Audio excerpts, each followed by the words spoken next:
Earlier today, Donald Trump made a post on Truth Social that seemed to suggest a threat to use a tactical nuclear weapon. Here is his comment I'm referring to.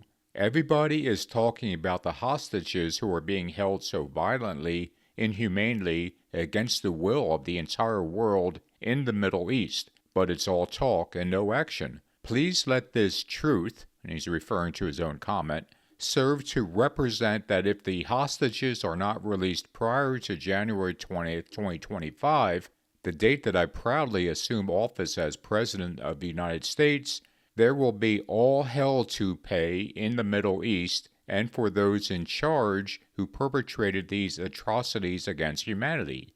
Those responsible will be hit harder than anybody has been hit in the long and storied history of the United States of America. Release the hostages now. As we know, of course, the long and storied history of the United States of America includes dropping 2 atomic bombs over the Japanese cities of Hiroshima and Nagasaki. Those 2 bombings killed an estimated 150,000 to 246,000 people, most of whom were civilians. Trump seems to be threatening to use a device that is more powerful than what we used on Japan. Of course, we should also recognize that Trump simply wants people to bend to his will, so he often threatens without any intention of following through, as evidenced by his numerous threats of lawsuits over the many years. But just the fact that he is threatening to hit these people harder than anybody has been hit in our history should not be ignored. Because for all his talk of wanting to bring peace to the Middle East, or even between Ukraine and Russia, Donald Trump is pining for the day when he can use the full force of the United States military.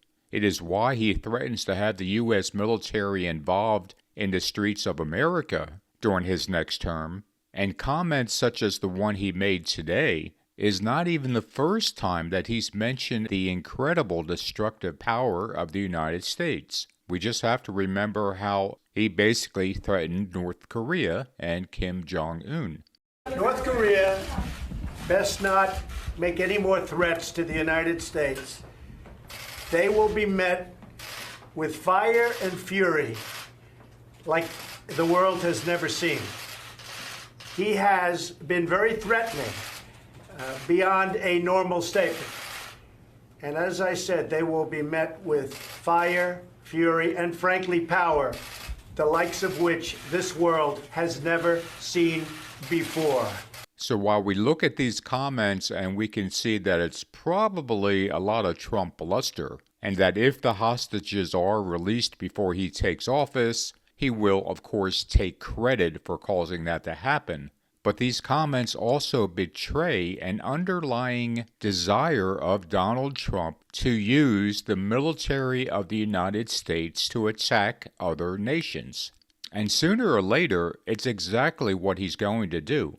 Trump has this dual personality to him. On one hand, he wants to be the great peacemaker, the one who will finally bring peace to the Middle East. But on the other hand, he loves the concept of the incredible power of the United States military. And Trump often weaves in and out between these two things, desiring peace but threatening destruction. Coincidentally, one of the Bible's prophecies about the Antichrist is how even through his peace, he shall destroy many.